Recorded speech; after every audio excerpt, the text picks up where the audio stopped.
आपण पाहत आहात नाशिक खबर न्यूज, जनतेचे हक्काचे व्यासपीठ।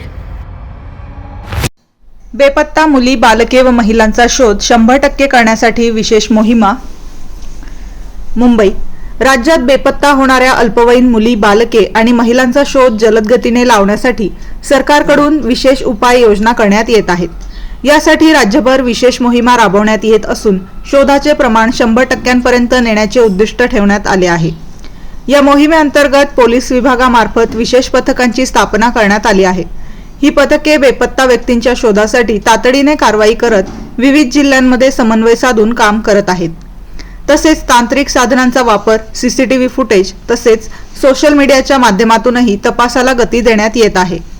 राज्य शासनाकडून या विषयाला अत्यंत गंभीरतेने घेतले जात असून बेपत्ता मुली, बालके आणि महिलांचा सुरक्षित शोध लावण्यासाठी पोलीस यंत्रणा सातत्याने प्रयत्नशील असल्याची माहिती विधान परिषदेत देण्यात आली आहे।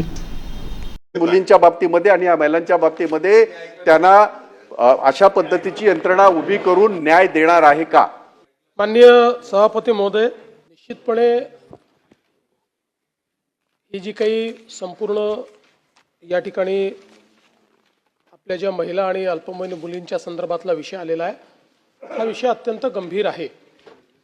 या संदर्भात एकच गोष्ट मी आपल्या लक्षात आणून देतो की साधारणपणे अनुभव असा आहे की पहिलं जे वर्ष असतं, म्हणजे एखादी घटना घडल्यापासून पहिलं वर्ष, याच्यामध्ये किंवा वर्षभरामध्ये ज्या काही महिला वेगवेगळ्या म्हणजे निघून गेलेल्या, पळवलेल्या किंवा जे काही आपण वेगवेगळे त्याचे हेडिंग समजू, यातल्या साधारणपणे 55 ते 60% आपल्याला पहिल्या वर्षी त्या ठिकाणी परत येतात, सापडतात।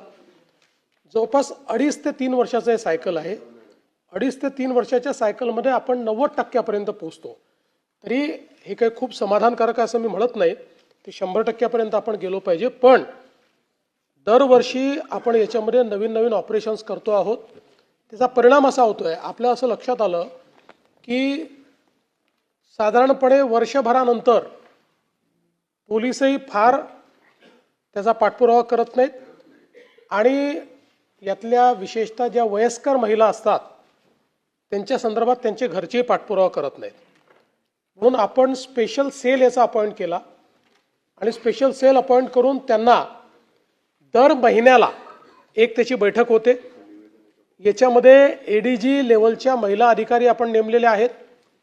त्या महिला अधिकारी दर महिन्याला बैठक घेऊन त्या ठिकाणी प्रत्येक पोलीस स्टेशनमध्ये, कुठल्या पोलीस स्टेशनमध्ये किती त्यांनी पाठपुरावा केला, किती सापडल्या, पहिल्या 5 पोलीस स्टेशन ज्यांनी उत्तम कामगिरी केली आहे ते महिन्याला चिन्हांकित केले जातात।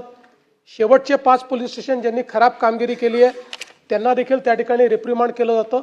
याचा परिणाम असा आहे की आपण जर बघितलं असेल तर आता जवळपास ही संख्या एका वर्षात 10% वाढलेली आहे। 10% त्याच्यामध्ये आपल्याला जो परत येण्याचा किंवा सापडण्याचा दर आहे तो वाढलेला पाहायला मिळतोय। या संदर्भात अजून मोठ्या प्रमाणात आपण जी काही कारवाई आहे ती सुरू केलेली आहे।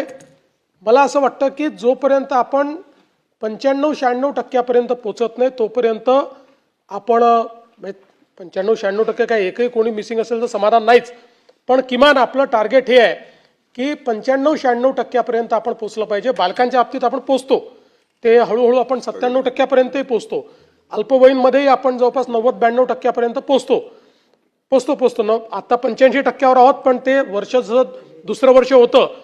कारण काय आहे की सायकल मी सांगितलं आपल्याला 2-2.5 वर्षाचं सायकल आहे, ते सायकलच्या अनुसार आपण 90% पोहोचतो। 85% जरी या वर्षी दिसत असलो तरी पुढच्या वर्षी आपण 90% 92% पोहोचतो। पण तसंच एकूणच हा जे हेड आहे, म्हणजे अल्पवयीन असतील किंवा महिला असतील, या सगळ्यांना शोधण्याकरता स्पेशल मोहिमा या आपण हातामध्ये घेतलेल्या आहेत। त्या संदर्भात स्पेशल स्क्वॉड्स आपण तयार केलेले आहेत आणि सगळ्यात महत्त्वाचं, आता प्रत्येक पोलीस स्टेशनचं ज्यावेळेस आपण मार्किंग करतो त्या मार्किंगमध्ये विशेषतः महिलांवरच्या गुन्ह्यांसोबत ज्या बेपत्ता झालेल्या महिला आहेत त्यांना किती शोधलं याच्या आधारावर आपण त्यांचं रँकिंग जे आहे ते रँकिंग करतो। त्यामुळे मला असं वाटतं की शासनाचं याच्याकडे लक्ष आहे, ही परिस्थिती सुधारते आहे, ही अजून